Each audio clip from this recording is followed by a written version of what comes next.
Why is it wrong, my film buffers, to sit down, watch a movie, and get exactly what you would expect from the film?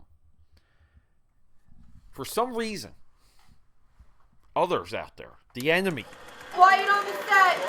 Camera speed. Sound production, take one. Action! they want to suck the life out of the film going experience. I sat down to watch, thanks to Hulu, thanks to streaming, thanks to a giant TV, one amazing sound system, and being able to pull the shades down, watch this movie in the dark. I was able to watch the 2020 Monster Hunter. We're hunting monsters. We have magical weapons to do that. Well, here we go.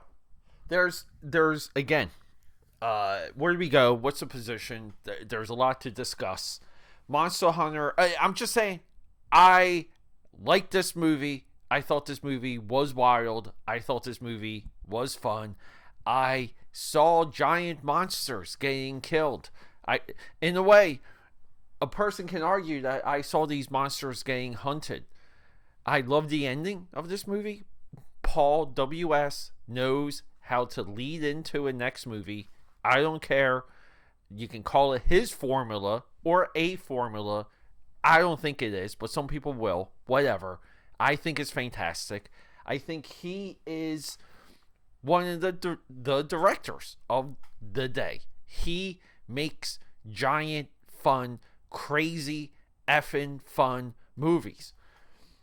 I don't think I've seen anything from him that I don't enjoy. So do we make this episode about a repudiation of the career of Paul W.S.?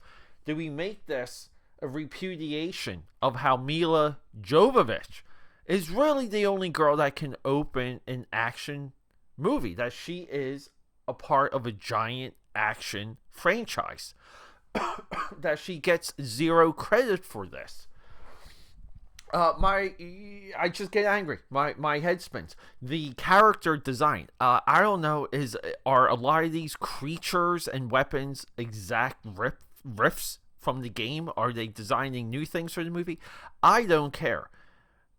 I don't play the game. I did Google, aka Powders. I did Google some of the design work for this game, and I get why people might push back, because it seems like our good guys are our playable characters. They're giant and armored. They're not like that in here, but then again, we have people like that. We have actors, so they can't be in this ridiculously shaped, jagged, flowy armor. That's my best description of it. What's the plot? We have a rift in dimensions. Some might call it a membrane. Mila Jovovich and her friends, military friends. Now, given some of the military stuff, some of the handling of the weapons in the beginning of this movie, maybe not totally convincing, but they're in the desert, and then they pass through this invisible portal, and then all hell breaks loose.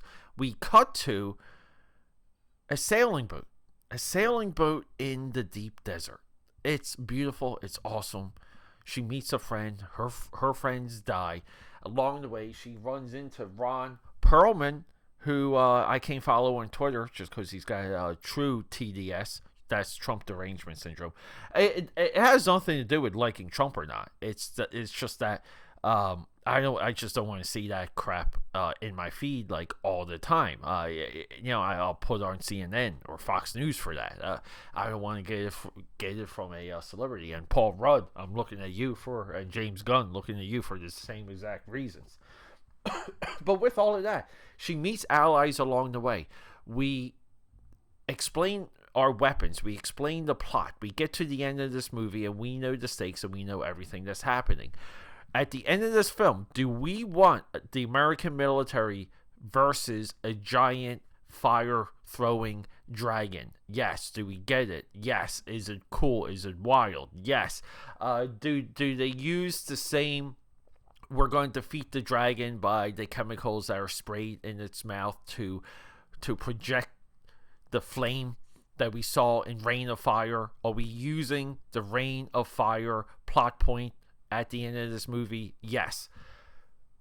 I would put this movie with Reign of Fire. I would put this movie with Dragon Slayer. Looking back, this is one of the great cinematic dragons. This dragon is better than Smaug from Lord of the Rings, from The Hobbit, from Peter Jackson. I'm sorry. It might be the second greatest cinematic dragon. I love the special effects. This movie gets weird. It gets creepy. Her and she gets a little companion. This little by Tony Jaa becomes her companion, and they're literally in like tunnels, and they're clawing for their lives, and they're being pursued by these like arachnoid black spiders, and they're just crazy and frightening looking. And it does trigger you. If you're afraid, if you have a little bit of arachnophobia, you're triggered in some of the claustrophobia of this scene. We have friendships that are forged at the end of this movie. Yeah, do we get the appearance out of nowhere moment to save the day? Yes. Is it great? Do we want to see it? Yes. Do we understand how the weapons work as they're taking out the giant dragon at the end? Yes. Do we want more at the end? Yeah. I mean, the way that this movie ends, we want the next film to begin right away, because it's going to be all out monster war. A lot of fun, aka Patters. I don't know what, I mean, a little shout out to Glenn McPherson. That's our cinematographer. He shoots yellow because we're in the desert. A big chunk of this movie, everything is yellow. It's very Star Wars New Hope. Do I wish we had a little bit of a tone change between the real world and this world? Yes and no, but I like how it's mirrored, and I think that's the point. So when I was watching it, I didn't like it, but now that I'm thinking about it, I'm like, wow, that actually, it did work. It did work the way that these two dimensions are mirrored. I don't know, AKA Powders, a little bit of a short one today. I wanted to bring this to you guys because this is another COVID-19 movie that got hit by the pandemic that didn't get its due. Now, here we go. And Paul Haslinger. Incredible music. I love the music. Budget was $60 million. It looks like it on screen. Box office $50 million. $50 million during the age of COVID. I think that's a win-win. I think that's actually enough to spawn a sequel. It's hard to gauge movies when it comes to anything around 2020. 2020 is right when the pandemic hit, so But at the same time, AKA Patters, I know a lot of you are discussing, we're all talking about and watching The Last of Us Season 2. I want this episode, this will be an 8 p.m. episode. I just want this to drop somewhat around that time, because video game adaptations have overcome what comic book adaptations were subject to not that long ago, which is bad adaptations, poor adaptations. We'll get into the career of Paul W.S. Anderson at another time, because there really is nothing from his that I don't enjoy, because I don't know, I'm able to have fun.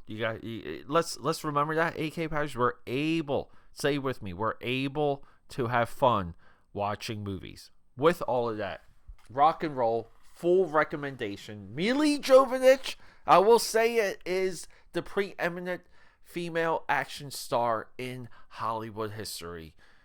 We love her ever since Fifth Element. We've all been in love with her. Does she age? I don't think so. She's ageless. I love you guys. Rock and roll. Okay, that's a wrap.